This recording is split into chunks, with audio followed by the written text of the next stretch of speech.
The snow came down in thick curtains that turned the desert landscape into something unrecognizable, and Genevieve Zimmerman knew with absolute certainty that she was going to die out here alone. Her feet had long ago stopped feeling the cold, moving mechanically through drifts that reached past her ankles, sometimes her knees, each step a monumental effort that sent shooting pains through her swollen belly. The baby inside her had been restless all morning, pressing against her ribs with an urgency that terrified her, and now as the afternoon light began to fade into that peculiar gray that preceded a winter evening, she felt the first real contraction tear through her body like a lightning strike.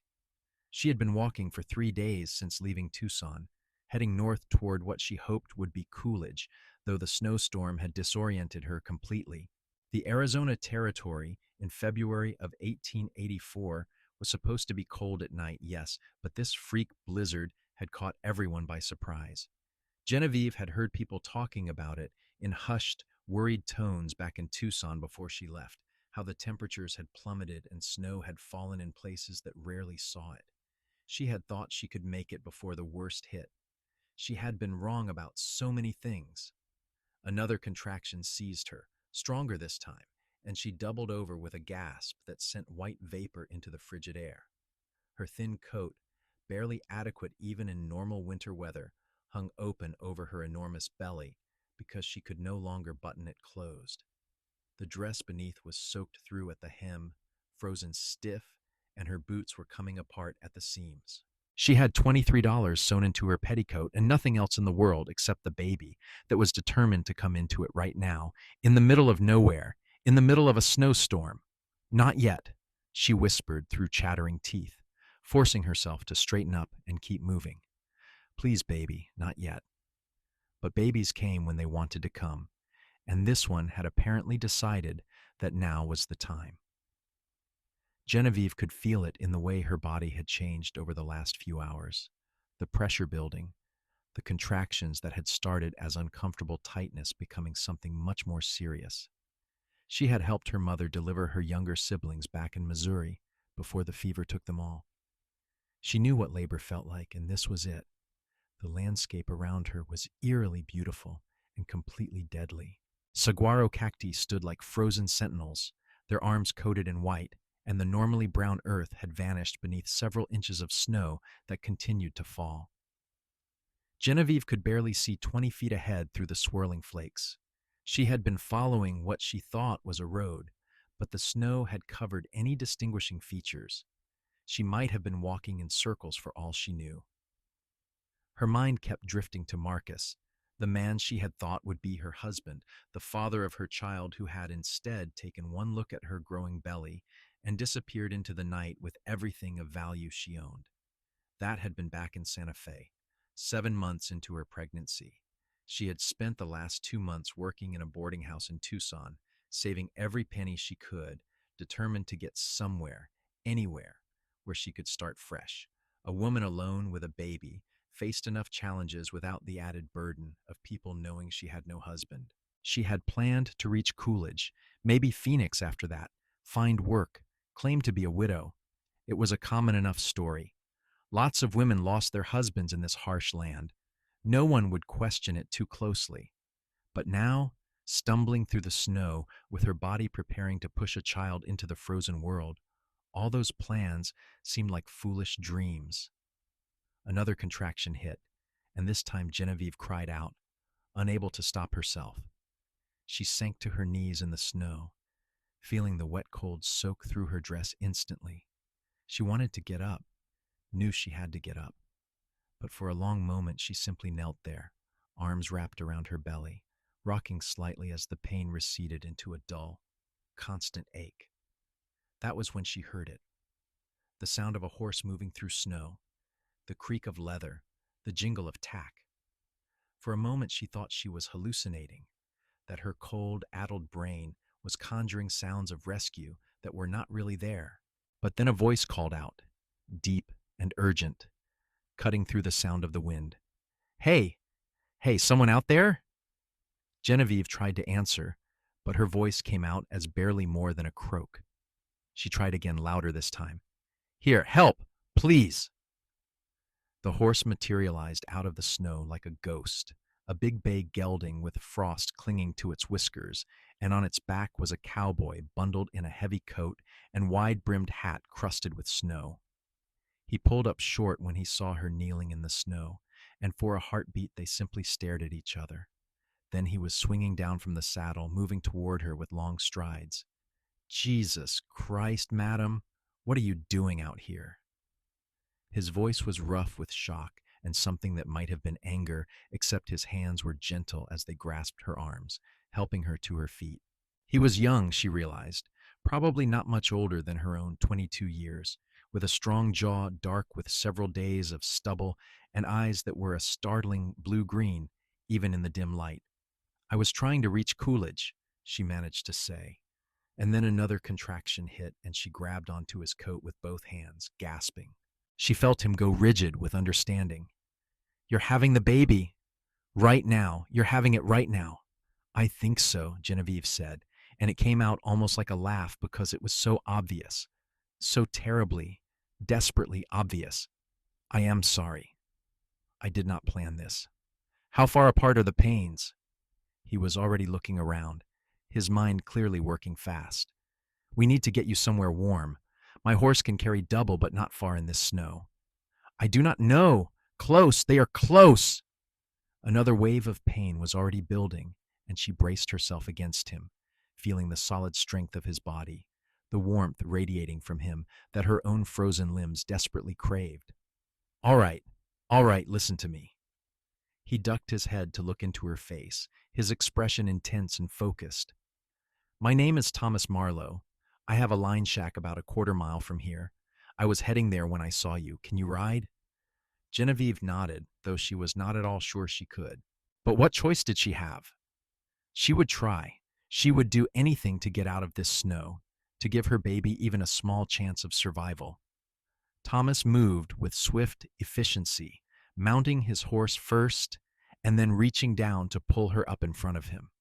It was awkward and painful and undignified. But finally she was settled against his chest, his arms around her holding the reins, his coat opened so that he could wrap it partially around her. The warmth of his body was almost painful against her frozen skin. Hold on, he said against her ear, and then they were moving, the horse picking its way carefully through the snow. Every step the horse took jostled Genevieve, sending fresh stabs of pain through her body. She felt another contraction building and bit down hard on her lip to keep from crying out. Thomas must have felt her body tense because his arms tightened slightly around her. Almost there, he said. Just hold on a little longer. The line shack appeared out of the snow like a miracle, a small, rough structure built of weathered wood with a tin roof nearly invisible under the layer of white. Thomas dismounted first and then lifted Genevieve down, steadying her when her legs nearly buckled. He kicked open the door, which was not latched, and helped her inside. It was not much warmer inside than out, but at least they were out of the wind and snow. The shack was a single room with a small iron stove in one corner, a rough wooden bunk along one wall, a table and 2 chairs and not much else, but to Genevieve, it looked like a palace. Sit, Thomas ordered, guiding her to the bunk. I need to get the horse settled and bring in wood for the stove. Can you wait that long? Genevieve nodded, though she was not sure of anything anymore. Time had become strange, measured only in the space between contractions. Thomas disappeared back outside, and she heard him moving around, the stamp of the horse's hooves, the sound of wood being gathered. He returned in what could have been 2 minutes or 20, his arms full of split wood that he dumped next to the stove before beginning to build a fire with practiced ease. Within minutes he had a flame going, feeding it carefully until it began to generate real heat. Then he turned his attention back to Genevieve, shrugging out of his heavy coat and coming to kneel in front of her. I need to know how far along you are in the labor, he said, and she could hear the uncertainty in his voice beneath the determination. I have helped birth calves and foals, but never a human baby. I will do my best, but I need you to tell me what is happening, what you need. I have seen births, Genevieve said, her voice shaking. My mother had 6 children after me. I know what to expect. I just never thought I would be doing this alone. You are not alone, Thomas said firmly. I am right here, and I am not going anywhere. His eyes met hers, and in that moment Genevieve felt something shift inside her that had nothing to do with the baby. This stranger, this cowboy who had found her dying in the snow, was looking at her with such fierce determination, such unexpected kindness, that it made her throat tighten with emotion. Another contraction seized her, stronger than any before, and she could not stop the cry that escaped her lips. Thomas grabbed her hands, letting her squeeze as hard as she needed, his jaw clenched as if he could absorb some of her pain through sheer will. When it passed, she was panting, her hair plastered to her forehead with sweat despite the cold. I need to lie down, she managed, and I need to get out of these wet clothes. Thomas nodded, his face flushing slightly, but he did not hesitate. He helped her lie back on the bunk and then turned away to give her privacy as she struggled with frozen fingers to unbutton her dress. It was impossible. Her hands were shaking too badly, and another contraction was coming. I cannot do it, she said, frustration and fear making her voice break. My hands will not work. Let me help. Thomas turned back around, his expression carefully neutral. Just tell me what you need. With Genevieve directing him and trying to maintain what little modesty she could, Thomas helped her remove her wet dress and boots, leaving her in her chemise and petticoat. He found a rough blanket in a chest at the foot of the bunk and wrapped it around her, then set about spreading her wet clothes near the stove to dry. I have some supplies, he said, rummaging in his saddlebags, which he had brought inside. Water in my canteen. I can melt snow for more. Some jerky and hardtack, not much else. There is usually a basic medical kit here for emergencies. He found a small wooden box on a shelf and opened it, revealing bandages, a bottle of whiskey, and a few other odds and ends. Not much, but better than nothing. Genevieve watched him inventory their meager resources and felt a strange calm settle over her. She was still terrified, but having Thomas there, watching him move with quiet competence, made it feel less hopeless. The contractions were coming faster now, each one stronger than the last. Genevieve lost track of time, focused entirely on her body and what it was doing. Thomas stayed close, offering her water, letting her grip his hand when the pain got bad, speaking to her in a low, steady voice that helped anchor her. Tell me your name, he said during one of the brief respites between contractions. I know you are scared and hurting, but tell me your name. Genevieve Zimmerman, she gasped out. People call me Evie. Evie, he repeated, and somehow it sounded right in his voice, less formal, more intimate. Where were you coming from, Evie? Where is your husband? I have no husband, she said, meeting his eyes defiantly despite her vulnerable position. The father of this baby left me months ago. I was working in Tucson, saving money to start somewhere new. Coolidge, maybe Phoenix. Somewhere I could claim to be a widow and no one would know different. She waited for judgment to cloud his expression, for him to pull away, but Thomas just nodded slowly. A man who would leave a woman carrying his child is no man at all, he said quietly. You are better off without him. Before Genevieve could respond, another contraction hit, the strongest yet, and she felt something fundamental change in her body. The pressure became overwhelming, unbearable, and she knew with absolute certainty that the baby was coming now. Thomas, she gasped, fear sharp in her voice. The baby is coming right now. She saw panic flash across his face for just a moment, but then he was moving, positioning himself at the end of the bunk, pushing the blanket aside. Okay, he said, and his voice was steady even though his hands shook slightly. Okay, you tell me what to do. What followed was a blur of pain and effort, and Thomas's voice guiding her through it, encouraging her, telling her she was strong. She was doing well, just a little more. Genevieve pushed when her body demanded it, gripped the rough frame of the bunk until her knuckles went white, and screamed when she needed to because there was no point in holding it back. And then, impossibly miraculously, she felt the baby slide free into Thomas's waiting hands. For a moment, there was absolute silence except for the crackle of the fire and Genevieve's harsh breathing. Then a thin, angry wail filled the shack, and Genevieve started to cry, great heaving sobs of relief and joy and exhaustion. "It is a boy," Thomas said, his voice full of wonder. "Evie, you have a son."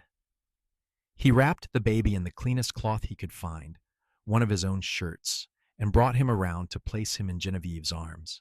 She looked down at the tiny red face, the eyes squeezed shut, the miniature fists waving, and felt her heart crack open in a way she had not known was possible. "Hello," she whispered, touching one finger to his soft cheek. "Hello, little one. You are here. You made it." Thomas sat back on his heels, and when Genevieve looked up at him, she saw that his eyes were suspiciously bright. "You did it," he said. "I have never seen anyone so brave." "I had help," Genevieve said softly. "Thank you, Thomas. You saved both our lives today." He shook his head. "You would have managed somehow. You are a survivor, I can tell." But they both knew that was not true. Without Thomas, Genevieve and her baby would have died in the snow, and the reality of that settled between them, creating a bond that felt stronger than anything created by mere circumstance. There was still work to be done. Thomas helped Genevieve through delivering the afterbirth, cleaned up as best he could with the limited supplies they had, and made sure both mother and baby were warm and as comfortable as possible. He melted snow to provide clean water and even managed to heat some of it so Genevieve could wash her face and hands. Night had fully fallen by the time everything was settled. The storm outside showed no signs of letting up, and Thomas announced that they would have to stay in the shack at least until morning, maybe longer, depending on how quickly the snow stopped and how Genevieve felt. "I am fine," she insisted, though in truth she was exhausted beyond anything she had ever experienced. "I can travel when you need to. We will see how you feel tomorrow," Thomas said firmly. "Right now you need to rest. Both of you do." He busied himself making a bed for himself on the floor near the stove, using his saddle as a pillow and his coat as an extra blanket. Genevieve watched him from the bunk, her baby sleeping against her chest, and felt a confusing tangle of emotions. Gratitude, certainly. Relief. But also something else. Something that made her heart beat a little faster when she looked at Thomas, at the strong line of his shoulders, the gentle way he had handled her baby, the kindness in those blue-green eyes. "Thomas," she said softly into the darkness, "where were you going when you found me? Were you headed somewhere specific?" He was quiet for a moment. "I work for the Double M Ranch, about 10 miles south of Coolidge," he said finally. "I have been riding the line, checking on the cattle during this storm. The line shacks are spread out across the range, so we have places to shelter when we get caught out in bad weather. I was lucky this one was close, and luckier still that I happened to be riding this particular section today." "How long have you worked there?" 5 years, since I was 18. I came west from Kansas after my parents died. The ranch owner, Michael Morrison, gave me a job when I needed it most. He is a good man, treats his hands fair." Genevieve could hear in his voice that this work meant something to him, that the ranch was more than just employment. "Will you get in trouble for staying here with me?" "Mike will understand. He has a wife and 5 daughters. He knows what matters." Thomas paused. "What will you do now, Evie?" "When the storm clears?" It was the question she had been avoiding thinking about. "I suppose I will continue to Coolidge as I planned. Find work somehow, though it will be harder with a newborn." She tried to keep the despair out of her voice, but did not entirely succeed. "What kind of work can you do?" "I can cook, clean, sew, keep accounts. I worked in my father's dry goods store before he died. Then in the boarding house in Tucson, I did everything from laundry to bookkeeping." Thomas was silent again, but she could tell he was thinking. Finally, he said, The double M is always looking for help. Mike's wife, Helen, runs the house, but she has been saying she needs someone to help with the cooking and cleaning, especially during spring roundup when there are extra hands to feed. And there is a small cottage on the property. Nothing fancy, but it has a roof and a stove. It sits empty most of the time. Genevieve's breath caught. Are you saying there might be work for me there? I am saying I could ask. I cannot promise anything, but Mike and Helen are good people. They might be willing to give you a chance, especially once they hear the circumstances. Hope bloomed in Genevieve's chest, tentative and fragile. Why would you do that for me? You do not even know me. I know you walked through a snowstorm, 9 months pregnant rather than give up. I know you brought a baby into the world in a line shack with only a cowboy who knows more about livestock than people to help you. That tells me everything I need to know about your character. Genevieve felt tears prick her eyes again, but this time they were tears of gratitude. I would be in your debt. You would not owe me anything, Thomas said firmly. Sometimes people just need help. I needed it once. Someone gave it to me. Now I am passing it on. The baby stirred against Genevieve's chest, making small sounds that she was already learning to interpret. Hungry, those sounds said, and she adjusted the blanket to let him nurse, marveling at how instinctively he knew what to do. Thomas politely turned his face away, and she appreciated the gesture, even though modesty seemed almost irrelevant given everything they had been through together. The storm continued to rage outside, but inside the small shack it was warm and quiet, except for the crackle of the fire and the baby's soft, suckling sounds. Despite everything, despite the uncertainty of her situation and the soreness of her body, Genevieve felt something close to contentment. She was alive. Her baby was alive, and there was a chance, however small, that things might actually work out. She must have dozed off because the next thing she knew, pale morning light was filtering through the gaps in the shack's walls, and Thomas was stirring the fire back to life.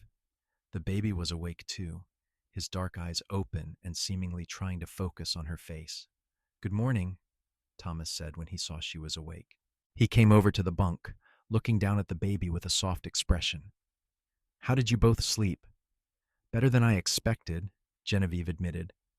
He only woke twice to eat. I think he was as exhausted as I was. Have you thought of a name for him? She had been considering it all through the night during the times she lay awake. Samuel, she said. It was my father's name. Samuel Zimmerman. Samuel, Thomas repeated, reaching out to touch one tiny fist with his calloused finger.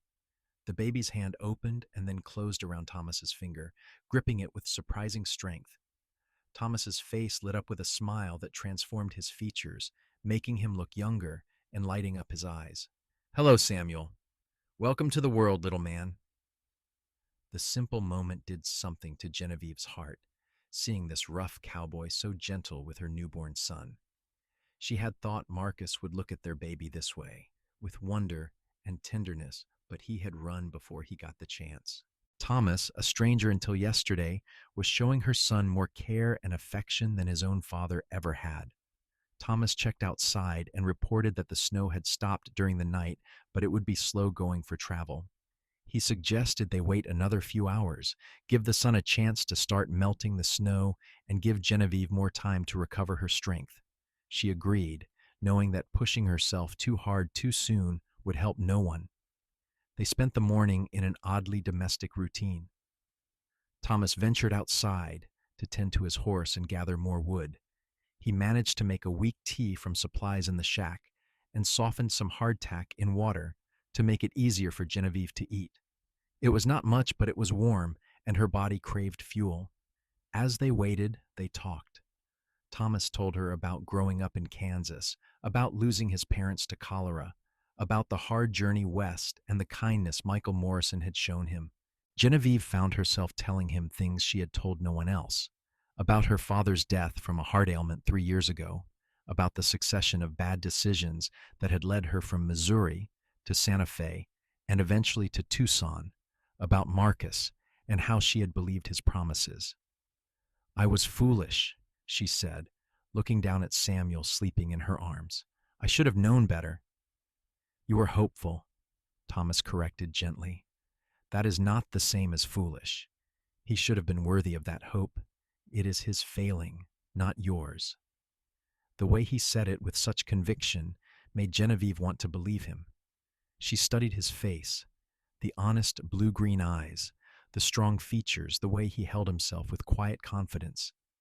He was handsome in a rugged way, she realized, though she suspected he had no idea of it. More than that, he was kind and steady and honorable, the kind of man she should have been looking for, instead of being dazzled by Marcus's smooth words and easy charm. By early afternoon, Thomas declared that they should try to travel. He helped Genevieve bundle Samuel securely against her chest, wrapped in blankets and Thomas's spare shirt. The baby was surprisingly docile, seeming content to sleep pressed against his mother's warmth. Getting Genevieve onto the horse was more difficult than it had been the night before. Her body was sore in ways she had not anticipated, every muscle protesting. But with Thomas's patient help, she managed to settle in front of him again, cradling Samuel carefully. Thomas kept the horse to a careful walk, picking their way across the snow-covered landscape. The Arizona desert was transformed by the snow, strange and beautiful and still dangerous. They passed dead cattle frozen where they had stood, cacti collapsed under the weight of ice, birds that had not survived the unusual cold. But they also saw signs of life, tracks in the snow, smoke rising from distant homesteads, the sun breaking through the clouds in brilliant shafts of light. It took them the better part of 3 hours to reach the Double M Ranch, even though Thomas said the distance was less than 6 miles from where they started. The ranch house came into view gradually, a sprawling structure built of adobe and wood, with several outbuildings scattered around it. There were corrals, a large barn, what looked like a bunkhouse, and several smaller structures, including a cottage set slightly apart from the main buildings. As they approached, people began to emerge from the buildings, alerted by the sound of hoofbeats. A tall man with graying hair and a weathered face came striding toward them, concern written across his features. "Thomas, we were starting to worry. You were supposed to check in yesterday." The man pulled up short when he saw Genevieve in Thomas's arms. "Who is this?" "Mike, this is Genevieve Zimmerman and her son Samuel," Thomas said, swinging down from the horse and then carefully lifting Genevieve down. "I found her yesterday walking through the storm. She was in labor. We sheltered in the North Line shack." Michael Morrison's eyes widened as he took in the situation, his gaze moving from Genevieve's exhausted face to the bundle in her arms. Before he could speak, a woman came hurrying out of the house, wiping her hands on an apron. "What is going on out here?" She stopped when she saw Genevieve, and her expression immediately shifted to one of concern and compassion. "Oh, you poor dear. How long ago did you give birth?" "Yesterday evening," Genevieve said, her voice embarrassingly shaky. Now that they had reached safety, all the fear and exhaustion she had been holding at bay came crashing down on her. "Yesterday. And you rode all the way here this morning?" Helen Morrison moved forward, taking Genevieve's arm in a gentle but firm grip. "Michael, help Thomas get her inside. She should not be standing out here in the cold, and someone needs to see to that baby properly." What followed was a blur of activity. Genevieve found herself swept into the Morrison home, installed in a comfortable chair near a roaring fire, while Helen bustled around making tea and bringing warm blankets. Michael and Thomas stood nearby, talking in low voices, while several ranch hands gathered at a respectful distance, curiosity evident on their faces. Helen examined Samuel with experienced hands, declaring him small but healthy, a miracle considering the circumstances of his birth. She brought clean clothes for Genevieve, warm water to wash with, and food, real food, hot stew, and fresh bread that made Genevieve want to weep at the simple luxury of it.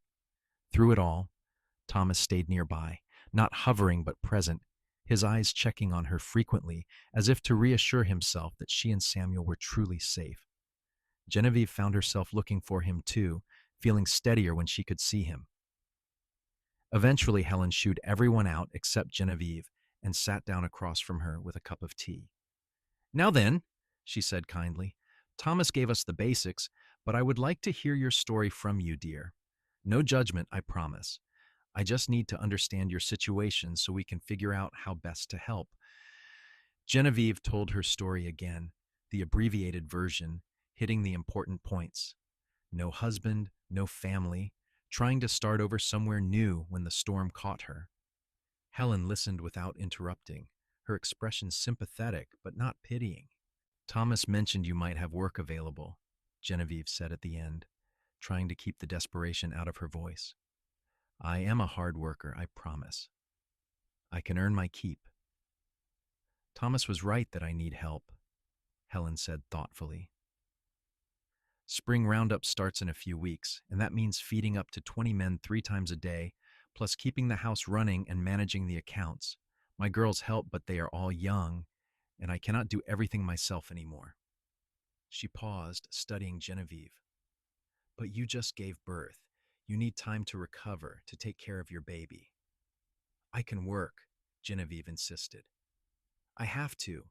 I have some money saved, but not enough to survive on for long, and I need to find somewhere to live." "The cottage Thomas mentioned is empty," Helen said. "It is small, just 2 rooms and basic, but it is weatherproof and private. You and Samuel could stay there. As for work, I will not have you doing heavy labor right after giving birth, but you could start with lighter tasks, help with cooking, mending, accounting work. We can discuss the details later, once you have rested." Genevieve felt tears spill down her cheeks, unable to contain them. "I do not know how to thank you." "Thank me by taking care of yourself and that baby," Helen said firmly, "and by staying as long as you need. We are not the kind of people who turn away someone in need, especially not a new mother." Michael came back in then, with Thomas behind him. "We will get the cottage opened up and warmed," Michael announced. "Thomas, you help get it ready. Meanwhile, Evie, you and the baby can stay here in the main house tonight. Helen will set you up in one of the girls' rooms, since they are all married and moved out now.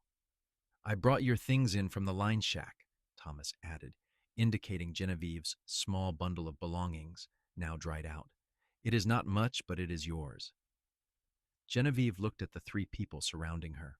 These strangers who had shown her more kindness in one day than she had experienced in months, and felt something in her chest loosen, a tension she had been carrying for so long she had forgotten it was there. "I will work hard for you," she promised. "I will earn this chance you are giving me." "We know you will," Michael said. "Now rest. Tomorrow is soon enough to worry about the future." The cottage turned out to be more than Genevieve had dared to hope for.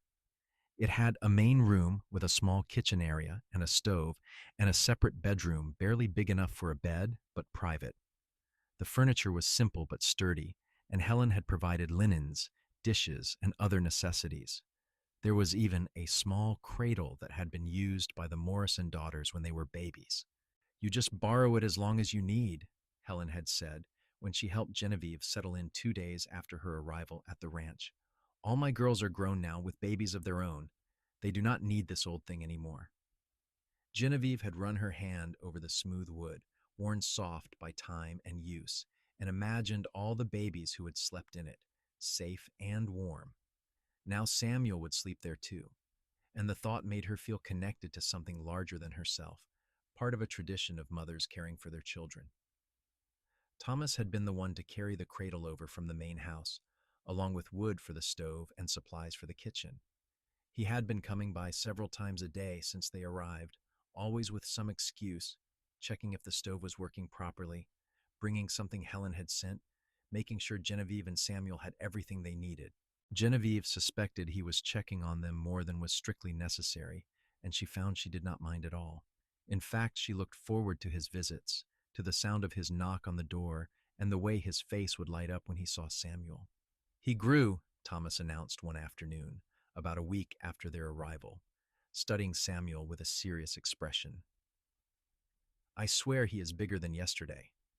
Babies do grow, Genevieve said, trying not to smile at his earnest tone. That is what they are supposed to do.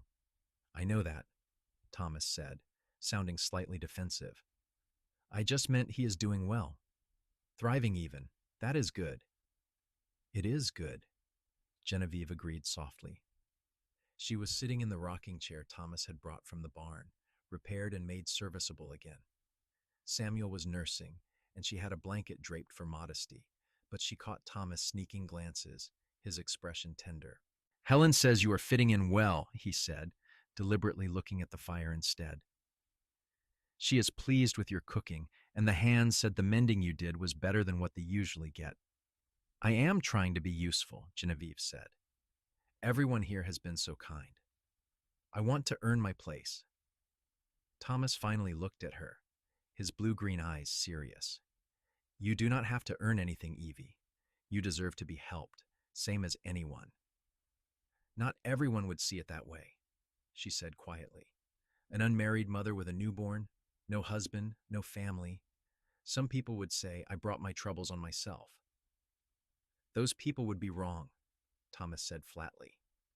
What happened to you was not your fault. You trusted someone who proved unworthy of that trust. That is on him, not you. His fierce defense of her made Genevieve's heart skip. She studied him, this man who had appeared out of a snowstorm like an answer to a prayer she had not known she was praying, and felt something shift inside her, something that had been closed and guarded beginning to open. Why do you care? She asked, barely above a whisper. You could have just brought me here and been done with it. You did your good deed. But you keep coming back, keep checking on us. Why? Thomas was quiet for a long moment, his jaw working as if he was trying to find the right words. Finally, he said, because when I found you in that snow, when I helped you bring Samuel into the world, something changed for me. I cannot explain it exactly, but I feel connected to you both, like I am supposed to make sure you are all right. Does that sound crazy? No, Genevieve said, her voice thick with emotion. It does not sound crazy at all. I feel it too. This connection. Their eyes met and held, and the air between them seemed to thicken with unspoken feelings. Thomas stood slowly, crossing to where Genevieve sat, and crouched down in front of her chair so they were at eye level. I know it is too soon, he said quietly. I know you just went through something terrible, and you need time to heal and figure out your life, but I need you to know that I care about you, Evie, about you and Samuel both, and when you are ready, if you are ever ready, I would like to court you properly, if you would allow it. Genevieve's breath caught. She had not expected this, had not let herself hope for this. Thomas, I have a child, another man's child. That is not something most men would want to take on. Samuel is your child, and I already care about him, Thomas said simply. I was there when he was born, remember? I held him when he took his first breath. He feels like mine in a way, even though I know he is not. But if you would let me, I would like to be a father to him, and a husband to you someday, if you will have me.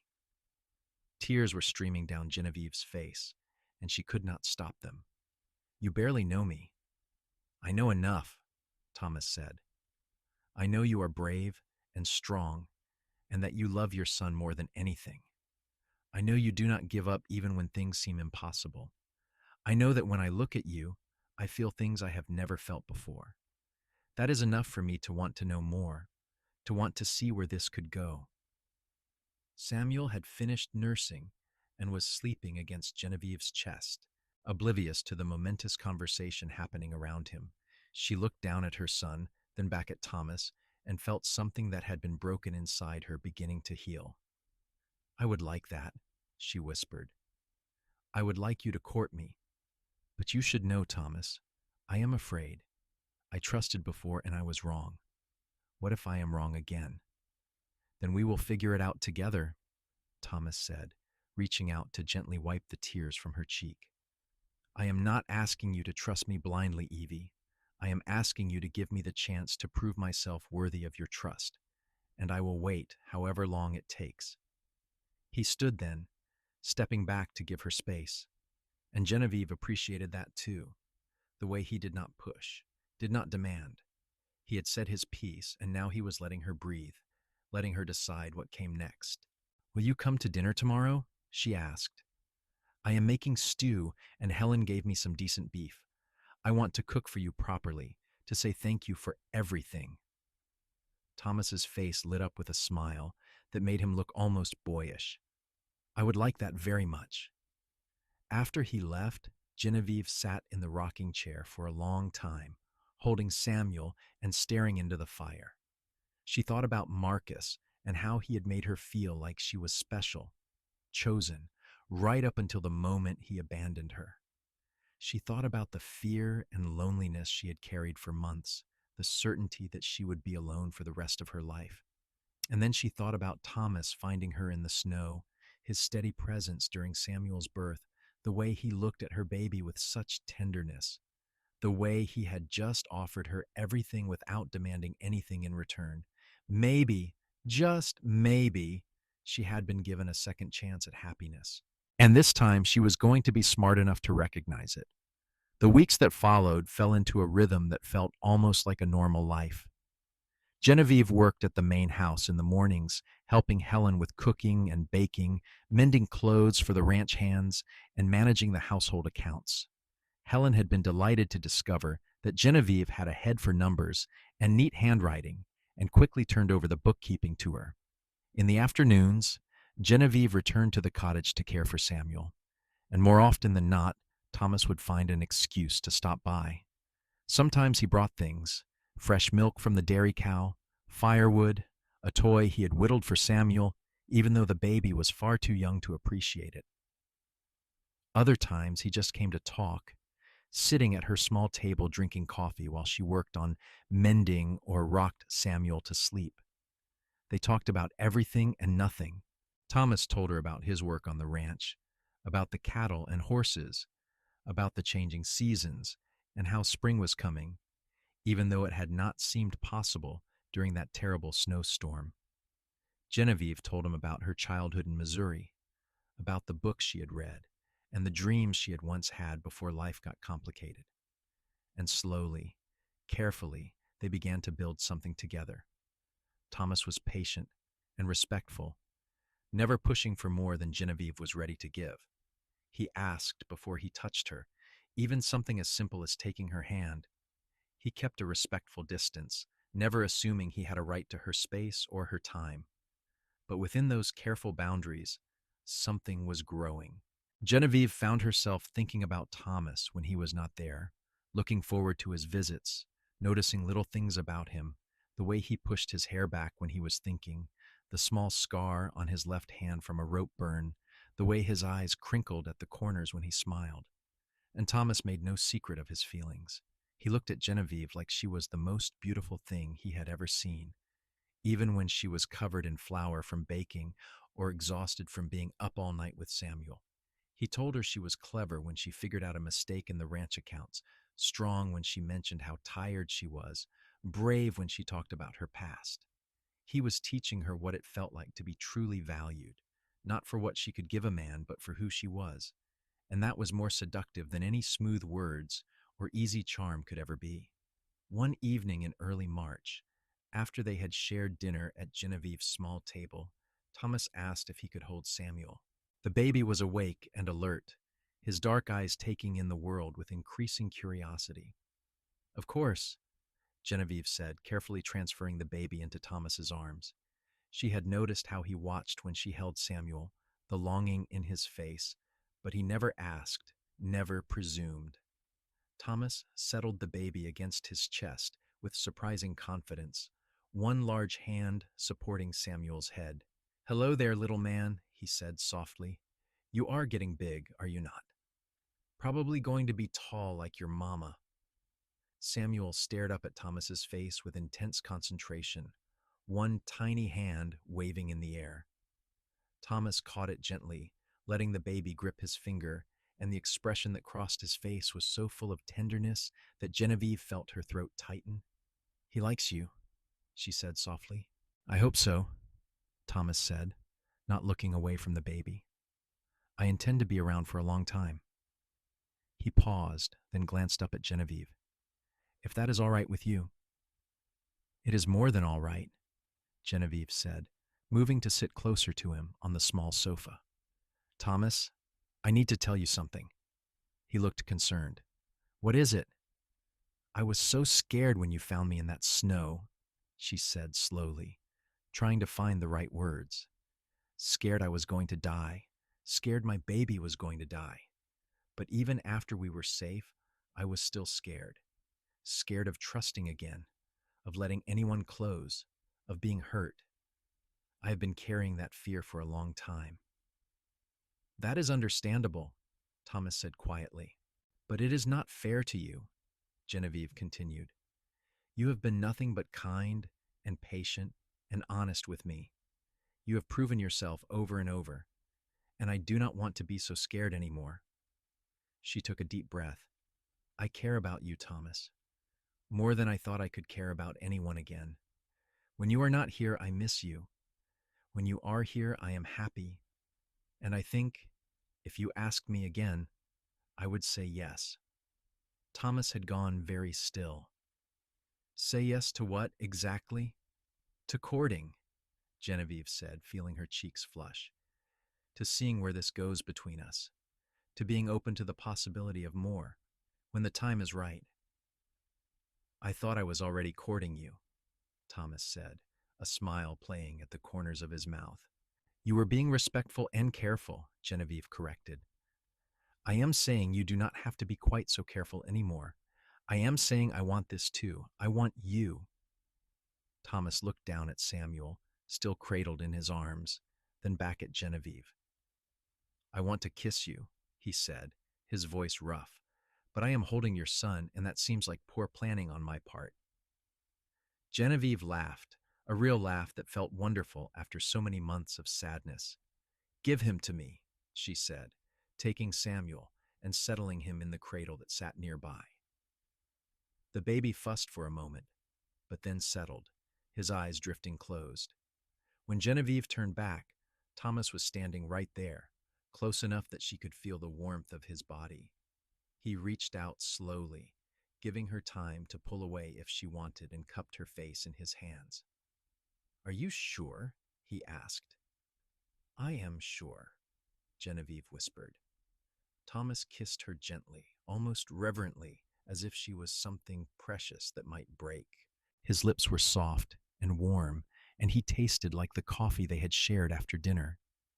Genevieve's eyes fluttered closed, and she leaned into him, her hands coming up to rest on his chest, where she could feel his heart beating fast. When they pulled apart, Thomas rested his forehead against hers. "I have been wanting to do that for weeks," he admitted. "I have been wanting you to," Genevieve said, and felt him smile against her skin. They stood there for a long moment, just holding each other, and Genevieve felt something settle into place inside her. This was right. This man, this moment, this new beginning. It was what she had been walking toward through that terrible snowstorm, even though she had not known it at the time. Spring came to Arizona with a burst of wildflowers and warmer days. The last of the unusual snow melted away, leaving the desert landscape to return to its normal state. The cattle that had survived the storm began to thrive again, and the ranch bustled with activity as roundup preparations began. Genevieve threw herself into her work, cooking enormous meals for the ranch hands, managing supplies, and keeping the household accounts in perfect order. Helen praised her constantly, telling Michael that hiring Genevieve was the best decision they had made in years. But as busy as she was, Genevieve always made time for Thomas. They took walks in the evening when the day's work was done, with Samuel strapped against Genevieve's chest in a sling Helen had helped her make. They talked about their hopes for the future, about what they wanted from life. Thomas told her about his dream of maybe running his own small ranch someday. Nothing as big as the Double M, but a place of his own. Genevieve talked about wanting stability and safety for Samuel, but also about her hope that her son would grow up knowing he was loved and wanted, even though his biological father had abandoned him. He will know, Thomas assured her, because I will make sure he knows every single day. And he was already doing that. Thomas had become a constant presence in Samuel's life, holding him, talking to him, even helping with the less pleasant aspects of baby care without complaint. The ranch hands teased him about being besotted with the baby, and Thomas just grinned and said they were absolutely right. One evening in late April, Michael Morrison asked to speak with Thomas and Genevieve together. They met in his study, a comfortable room lined with books and smelling of pipe tobacco. Michael gestured for them to sit, his expression serious but not unkind. I want to talk to you both about your situation, he said without preamble. Thomas, you have been working here for 5 years now, and you are one of my best hands. You are reliable, good with the cattle and horses, and the other men respect you. I have been thinking about offering you the position of foreman when old Pete retires next year. Thomas's eyes widened. Sir, I do not know what to say. That is a huge responsibility. You can handle it, Michael said confidently. The position comes with better pay and a house on the property, bigger than the bunkhouse or the cottage, a place suitable for a family. He turned his attention to Genevieve. And Evie, Helen is over the moon with your work. She says you are organized, efficient, and the best cook we have had in years. She wants to make your position permanent with a proper salary, not just room and board. Genevieve felt her heart leap. I would be honored, sir. Good, Michael said. Now, I am not a man who beats around the bush, so I will say this plainly. It is obvious to everyone on this ranch that you two care for each other. It is also obvious that Thomas has become attached to young Samuel there. He nodded toward the baby, sleeping in Genevieve's arms. What I am offering you is a future here. Both of you. Together if that is what you want. But I need to know your intentions, Thomas. Evie deserves to know where she stands. Thomas looked at Genevieve, and she saw determination in his blue-green eyes. My intentions are to marry her, sir, if she will have me. I was planning to ask properly once I had saved enough money for a ring and could offer her something more than just my word. But since you are asking plainly, I will answer the same way. I love Evie, and I love Samuel. I want to make them my family, legally and in every other way that matters. Genevieve's breath caught. This was the first time Thomas had actually spoken the word love, though she had felt it in his actions for weeks now. Hearing him say it out loud to his employer with such conviction made it real in a way it had not been before. Michael nodded, looking satisfied. And you, Evie? How do you feel about that? All eyes turned to Genevieve. Her heart was pounding and her mouth was dry, but the words came easily because they were true. I love him too, she said clearly. He saved my life and Samuel's life, and then he gave us a reason to want to live it. I would be proud to be his wife. The smile that broke across Thomas's face was like the sun coming out. He looked at Michael. May I? Go ahead, Michael said, waving his hand. Just try not to knock anything over.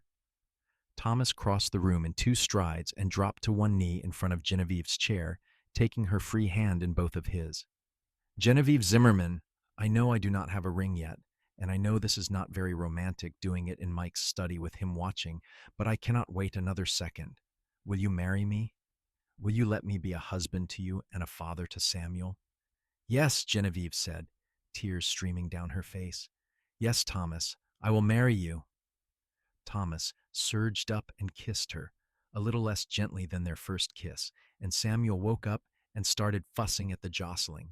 They broke apart laughing, and Michael was chuckling too. Congratulations, he said warmly. Now get out of here and go celebrate. And Thomas, take tomorrow off. You have wedding plans to make. They stumbled out of the study in a happy daze, and once they were outside under the evening stars, Thomas swept Genevieve into his arms again, careful of the baby between them. I love you, he said against her hair. I have loved you since I saw you kneeling in that snow, refusing to give up. I have loved you through every moment since then, watching you be brave and strong and such a good mother. I will love you for the rest of my life, Evie. I promise you that. I love you too, Genevieve whispered. I did not think I could feel this way again, but you showed me I could. You made me feel safe enough to open my heart. That is a gift I can never repay. You do not need to repay it, Thomas said. Loving you is not a debt, it is a joy. They stood there holding each other as Samuel dozed between them, and Genevieve thought about how much had changed in just a few short months. She had walked through a snowstorm alone and terrified, sure she was going to die. Instead, she had found Thomas, and through him, she had found a home, a future, and a love she had never imagined possible.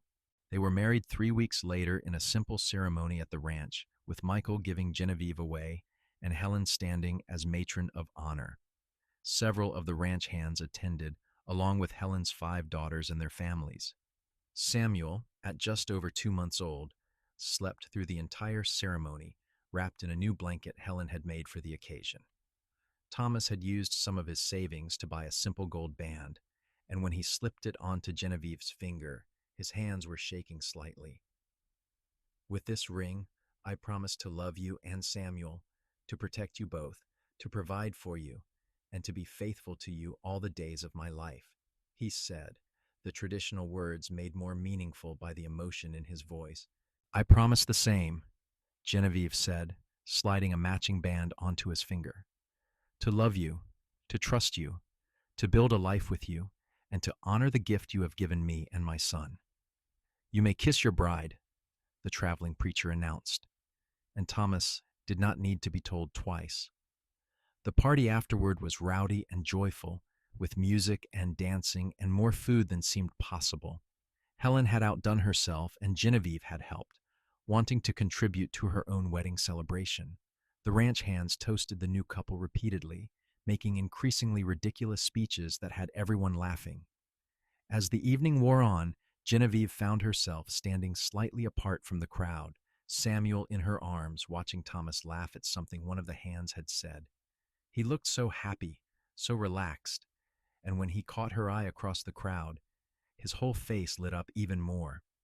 He excused himself and came to her, slipping an arm around her waist. Having fun, Mrs. Marlowe. Mrs. Marlowe. Her new name. Genevieve tested it out in her mind and found she liked the sound of it very much. I am having a wonderful time, she said honestly. Though I think Samuel is ready for bed. Then let us get him settled, Thomas said. And then if you are willing, I would very much like to start our wedding night. Genevieve felt her cheeks flush but nodded. They had been sleeping separately, of course, maintaining propriety, but tonight that would change. Tonight she would truly become Thomas's wife in every sense of the word. They slipped away from the party, carrying Samuel to the cottage that was still their home for now. The larger house Thomas had been promised would not be ready until after old Pete officially retired, but neither of them minded. The cottage felt like home, the place where their new life had truly begun. Thomas had clearly been planning ahead because the cottage had been transformed. There were flowers in jars on the table and windowsill. The bed had fresh linens that smelled of lavender, and someone had left a bottle of wine with 2 glasses. Helen helped, Thomas admitted when he saw Genevieve taking it all in. I wanted tonight to be special.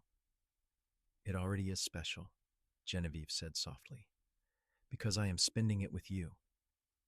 They put Samuel down in his cradle, and for once the baby seemed cooperative, settling immediately into sleep. Then Thomas turned to Genevieve, and suddenly they were both nervous, like children instead of the adults they were. I want you to know, Thomas said quietly, taking her hands, that we do not have to do anything you are not ready for. I am in no rush. We have the rest of our lives. Genevieve appreciated that, appreciated his consideration, but she was ready. She had been ready for a while now, had wanted Thomas in a way that went beyond just emotional connection. I want this, she said. I want you. I want to be your wife completely. What followed was tender and awkward and sweet, both of them nervous but eager, learning each other's bodies with gentle hands and whispered words. Thomas was careful with her, mindful that she had given birth not so long ago, constantly asking if she was all right, if he was hurting her. Genevieve felt cherished in a way she never had before, valued and precious and loved. Afterward, they lay tangled together in the narrow bed, their breathing gradually slowing. Thomas's hand traced lazy patterns on Genevieve's arm, and she rested her head on his chest, listening to his heartbeat. "I cannot believe this is real," she murmured. "That I have you, that I have this life. A few months ago, I was walking through snow, thinking I was going to die. And now I am here, married to the best man I have ever known." "I am the lucky one," Thomas said, pressing a kiss to the top of her head. "I went out to check on cattle and found my whole future waiting for me in a snowstorm. How many men can say that?" Genevieve smiled against his chest. "You really do love Samuel, do you not? As if he were yours?" "He is mine," Thomas said simply. "Not by blood, maybe, but in every way that matters. I was there when he was born, Evie. I held him when he took his first breath. As far as I am concerned, I am his father, and I will be honored to claim him as my son." "He is lucky to have you," Genevieve said, feeling tears prick her eyes again. Happy tears this time. "We are both so lucky." "We are lucky to have each other," Thomas corrected. "Now go to sleep, Mrs. Marlowe. Tomorrow we start our life together properly." Genevieve drifted off to sleep, feeling safe and loved, and happier than she had ever imagined possible. Somewhere in the night, Samuel woke for a feeding, and she tended to him while Thomas dozed beside her, his hand resting protectively on her back. It felt right, this little family they had created, unconventional though it might be. The months that followed were busy and full. Thomas took on more responsibilities at the ranch, preparing for his eventual role as foreman. Genevieve continued to work with Helen, and the two women developed a close friendship based on mutual respect and shared work.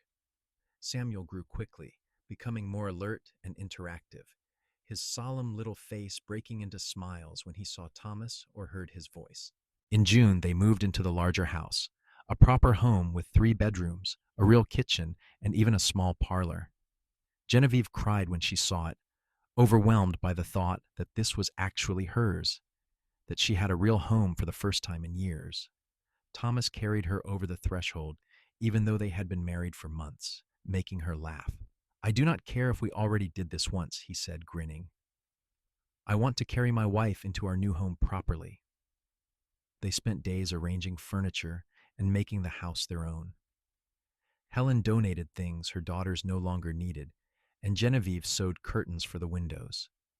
Thomas built shelves and repaired loose floorboards.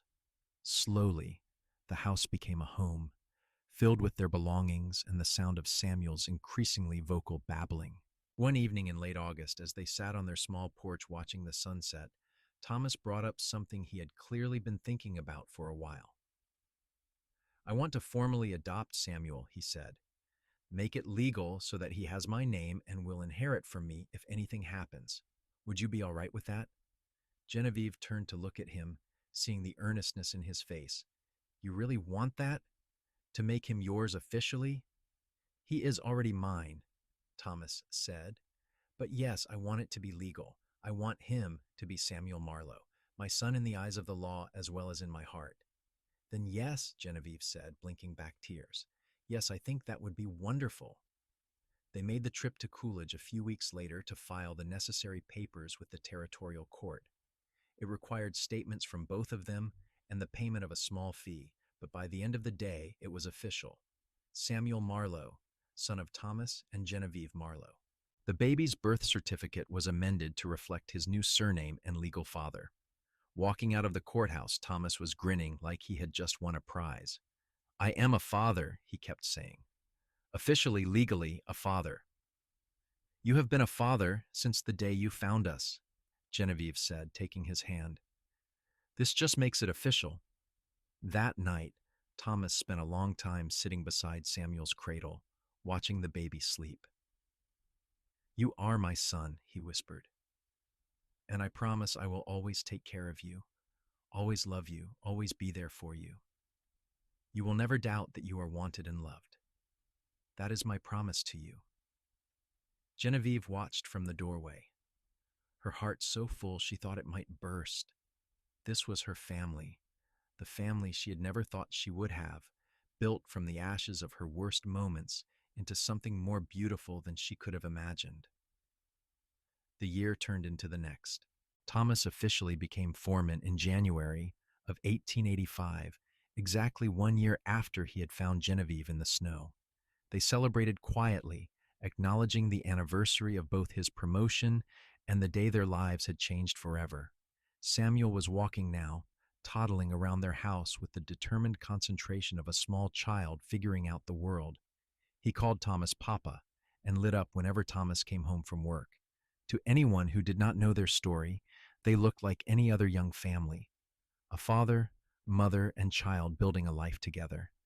But Genevieve and Thomas never forgot how they had started, what they had overcome. On cold nights, when the wind howled outside, Thomas would pull Genevieve close and say, "Remember when we met in the snow?" And she would nod, pressing herself against his warmth, grateful for that terrible storm that had brought them together. In the spring of 1885, Genevieve realized she was pregnant again. She had suspected for a few weeks, but hadn't been certain until the morning sickness started with unmistakable intensity. She told Thomas one evening after Samuel had been put to bed, nervous about how he would react. "I am going to have a baby," she said simply. "In the fall, I think. October or November." Thomas stared at her for a long moment, and then his face broke into the biggest smile she had ever seen. "A baby? Our baby?" "Yes," Genevieve said, laughing at his reaction. "Are you happy?" "Happy?" Thomas swept her into his arms, spinning her around until she was dizzy and laughing. "Evie, I am thrilled. Samuel is going to be a big brother." He was so excited that he wanted to tell everyone immediately, but Genevieve made him wait until she was further along, until they could be more certain. But within the house, he could barely contain his joy. He talked to her belly every night, telling the baby about their home and their family and how excited he was to meet them. The pregnancy progressed smoothly, much easier than Genevieve's pregnancy with Samuel had been, probably because she was not alone and terrified this time. She had a home, a husband who loved her, and good medical care available through the doctor who came to the ranch regularly. Thomas was attentive to the point of being overprotective, constantly asking if she was all right, if she needed to sit down, if she should be lifting things. Genevieve found it endearing even when it was a bit much. On a cool October evening, Genevieve went into labor, much more calmly than she had with Samuel. Thomas tried to stay calm too, but she could see the worry in his eyes, the way his hands shook as he helped her to their bedroom. "I am fine," she assured him. "This is normal, Thomas. The doctor said everything looks good." "I know," he said, but he did not look convinced.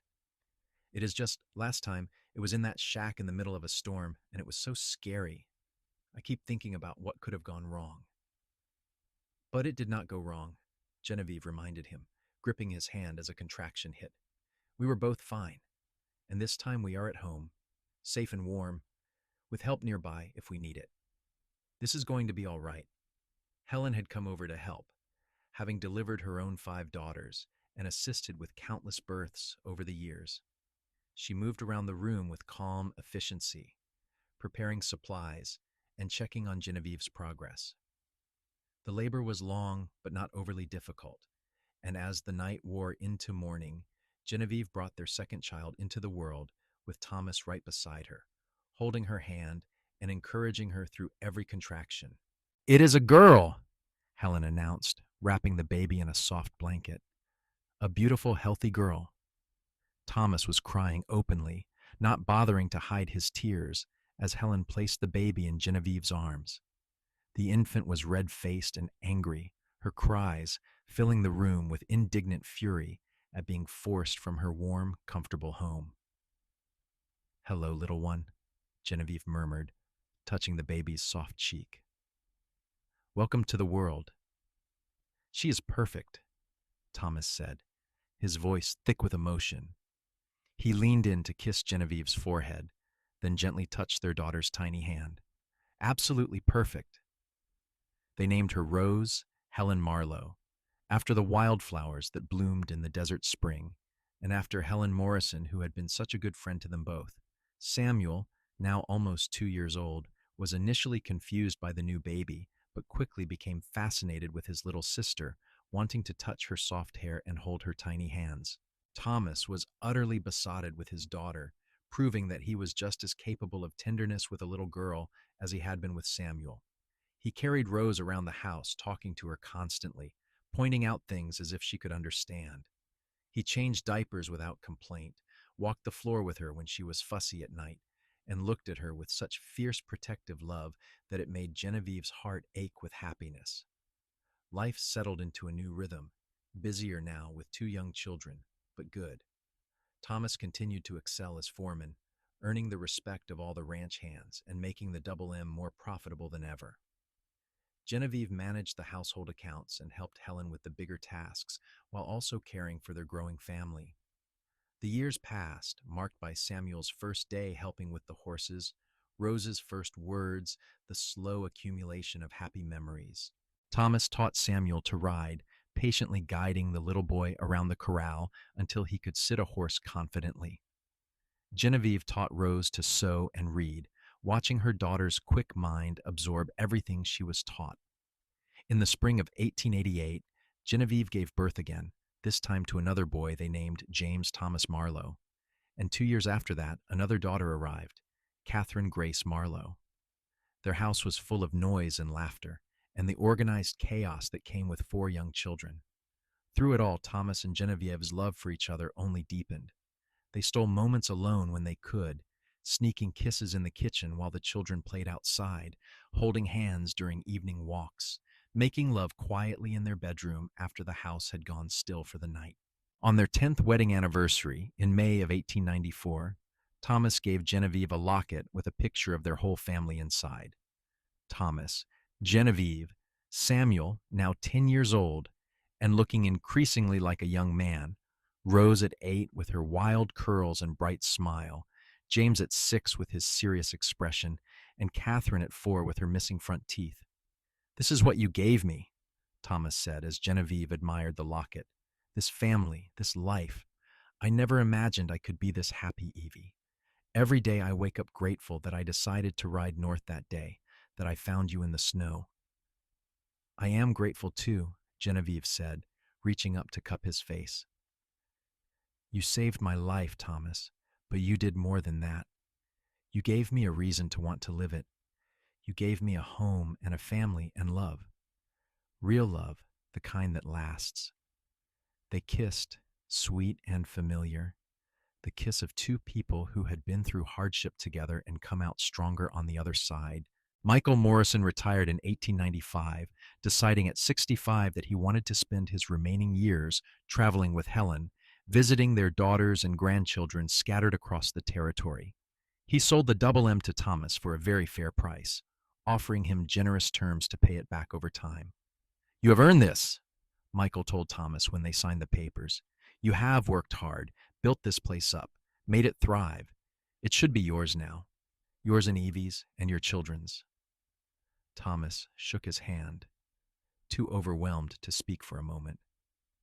"I will not let you down, Mike, I promise." "You could not let me down if you tried," Michael said warmly. "You are a good man, Thomas Marlowe. One of the best I have ever known."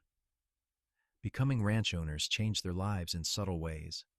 There was more responsibility, more pressure, but also more freedom to make decisions and shape their own future. Thomas hired good hands and treated them fairly, just as Michael had taught him. Genevieve kept the books and managed the business side with her usual efficiency, proving to have an excellent head for strategy and planning.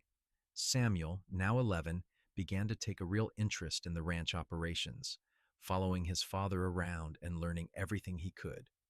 Rose showed more interest in the business side, sitting with Genevieve and learning about accounts and contracts. James loved the animals and spent hours in the barn with the horses. Catherine, still young, was just happy to be included in whatever anyone else was doing. The turn of the century came, and with it, changes to the territory and the country as a whole. Arizona was modernizing, though slowly. Railroads had made travel easier. Telegraphs connected distant places, and there was talk that Arizona might eventually become a state, though that still seemed far off. Through all these changes, the Marlowe family remained constant. Thomas and Genevieve, now in their late 30s, watched their children grow with pride and occasional trepidation. Samuel was becoming a man, tall and strong like his father, though he had inherited his mother's dark hair and quick mind. Rose was beautiful and fierce, determined to prove she was just as capable as any man. James was quiet and thoughtful, with a gift for gentling even the most difficult horses. Catherine was the baby, spoiled by her older siblings and parents alike, but sweet-natured and kind. On a cold February evening in 1901, exactly 17 years after Thomas had found Genevieve in the snow, the family gathered around their large dining table for supper. It had become a tradition to mark this anniversary, to tell the children again about how their parents had met, how Samuel had been born in a line shack during a freak snowstorm. The story had become part of the family mythology, told and retold until even the youngest children could recite the basic details. But the children never seemed to tire of hearing it, and Thomas and Genevieve never tired of telling it. "Tell us again, Papa," Catherine begged, even though she had heard the story dozens of times, about finding Mama in the snow. Thomas smiled at his youngest daughter, then reached across the table to take Genevieve's hand. "I was riding the north section of the ranch," he began, launching into the familiar tale. "There was a terrible storm, snow coming down so hard I could barely see. I almost turned back, but something made me keep going. And then I saw a shape in the snow ahead, and I realized it was a person." "It was Mama," Catherine said, unable to contain herself even though she knew the story. "It was your Mama," Thomas agreed, squeezing Genevieve's hand. "She was 9 months pregnant with Samuel, walking alone through the snow, trying to reach safety. And just as I found her, Samuel decided it was time to be born." "In the line shack," Samuel added. He had heard the story of his own birth so many times that he could narrate it himself. Papa had never delivered a human baby before, only animals, but he did it anyway. "He saved us both," Genevieve said softly, looking at Thomas with all the love she still felt for him after 17 years. "Your father is the bravest, kindest man I have ever known. He gave me and Samuel a chance at life when it would have been easier to just ride away." "I could never have ridden away," Thomas said, his voice rough with emotion. "From the moment I saw your mama, I knew she was special. And helping bring Samuel into the world, being there for his first breath, it changed me. I knew I wanted to be part of your lives if you would let me." "And Mama said yes," Rose said, smiling. She loved the romantic parts of the story best. "Eventually, yes," Genevieve said, laughing. "But your father had to be very patient with me. I had been hurt before, and I was scared to trust again, but he proved himself over and over until I could not help but fall in love with him." "And then you got married and had us," James said matter-of-factly. "And then we got married and had you," Thomas confirmed, looking around the table at all his children. "And built this life together. Every bit of it worth the wait, worth the struggle. This family is everything to me. You are all everything to me." They talked late into the evening, the children eventually drifting off to bed, one by one, until only Thomas and Genevieve remained at the table, nursing cups of coffee and enjoying the quiet.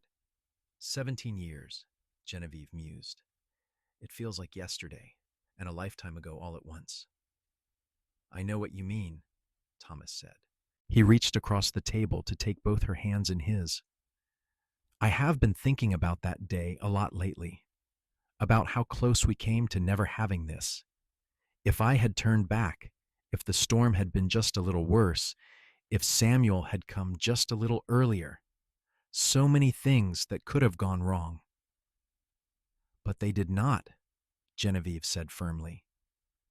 They did not go wrong because you were there, because you saved us, and then you loved us and built a life with us and gave me more happiness than I ever dreamed possible. You gave me the same, Thomas said. A family, a home, a reason to be better than I thought I could be. You and the children are my whole world, Evie. I hope you know that. I know, she said, standing and moving around the table to sit in his lap, looping her arms around his neck. I know because you show me every single day, just like I will keep showing you for the rest of our lives. They kissed, soft and sweet, a promise renewed. Outside, the Arizona night was cold but clear, the stars brilliant against the dark sky. Inside, the house was warm, filled with the evidence of the life they had built together. Children's drawings on the walls, worn but comfortable furniture, the smell of the evening's meal still lingering in the air. This was home. This was family. This was the life that had grown from a chance meeting in a snowstorm, from one man's decision to stop and help instead of riding past, from a woman's courage to trust again after being hurt. The years continued to roll forward.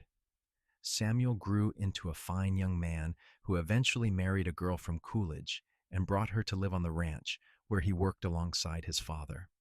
Rose, true to her fierce nature, became a teacher and moved to Phoenix, though she visited often.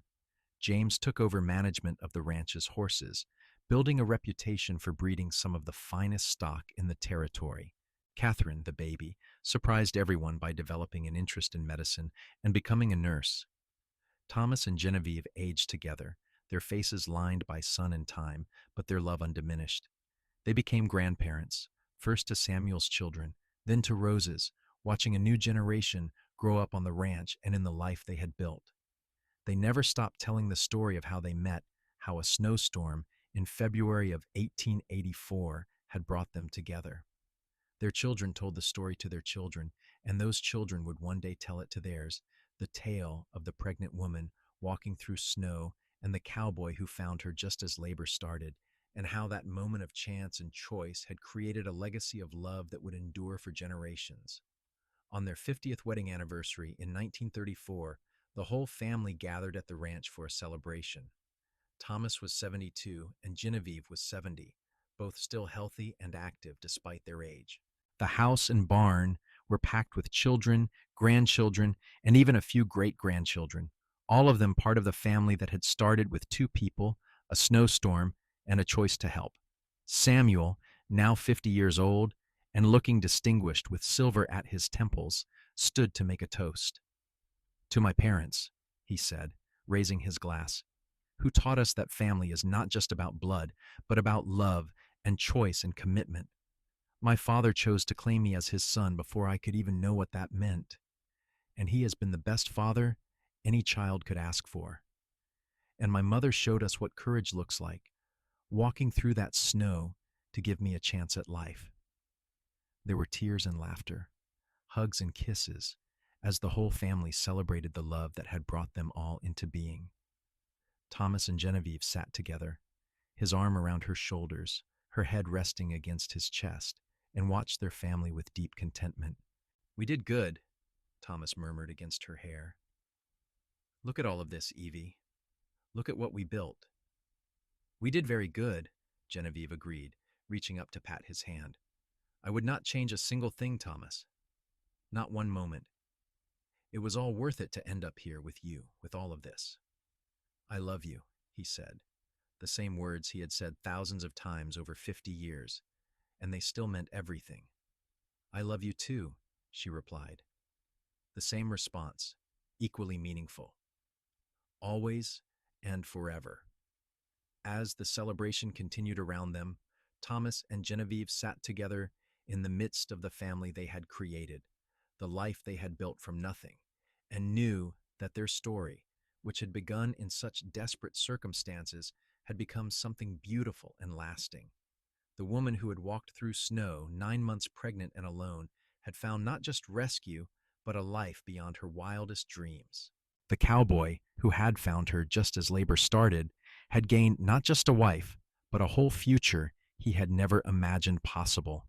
And together, they had created something that would outlast them both, a family built on love, choice, and the simple decision to help someone in need. It was a legacy that would echo through generations, a reminder that sometimes the worst moments of our lives are actually the beginning of our best ones, if only we are brave enough to keep walking through the snow.